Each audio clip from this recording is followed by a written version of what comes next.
आज आहे 21 डिसेंबर 2025. राज्यामध्ये 21, 22, 23 3 दिवस आणखी थोडं ढगाळ वातावरण राहणार आहे.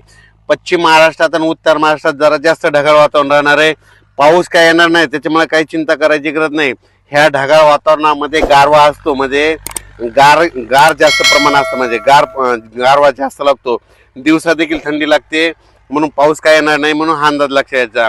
सांगायचं झालं तर राज्यामध्ये 30 डिसेंबर पर्यंत कसलाही राज्यात पाऊस नाही, काय नाही. थंडीची तीव्र लाट राहणार आहे. मात्र नवीन वर्ष 2026 1 जानेवारीला मात्र या ढगाळ वातावरण राहणार आहे, म्हणून हा अंदाज लक्षात यायचा.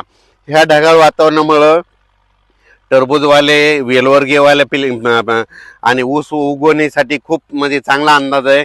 कारण की 1 जानेवारीच्या नंतर काय होणार, थोडं ढगाळ वातावरण राहत असल्यामुळं की ऊस उगवायला चांगलं राहतं, वेलवर्गीय पिकाला चांगलं लागतं, ज्यांना टरबूज लावायचं त्यांना चांगलं राहतं, खरबूज लावण्यासाठी चांगलं वातावरण राहतं, म्हणून हा अंदाज लक्षात यायचा. आभाळ जरी राहिलं तर त्याच्यामध्ये देखील मात्र थंडी राहणार आहे, म्हणून हा अंदाज लक्षात यायचा. की 30 डिसेंबरपर्यंत तर थंडी कायमचीच राहणार आहे. 30 तारखेला मध्यरात्री मात्र पण आभाळ येणार आहे, म्हणून हा अंदाज लक्षात यायचा.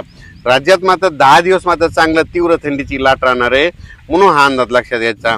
राज्यात सांगायचं झालं तर यावर्षी थंडीची चांगली लाट आहे, म्हणून हरभऱ्याचं पीक चांगलं येणार आहे, गव्हाचं पीक येणार आहे.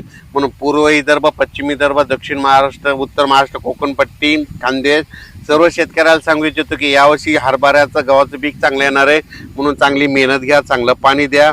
असे केल्याच्या नंतर चांगलं पीक येणार आहे.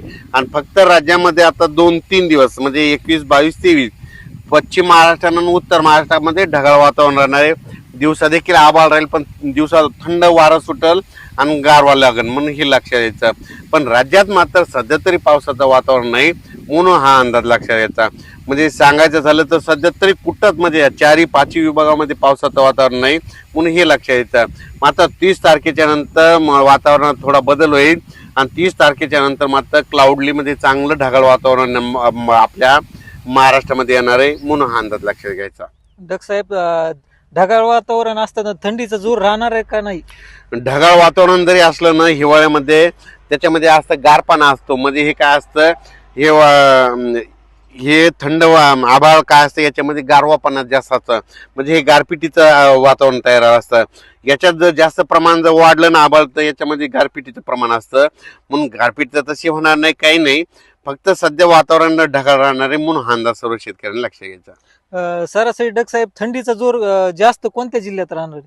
निपाड, नाशिक त्या भागामध्ये तीव्र थंडी राहणार आहे.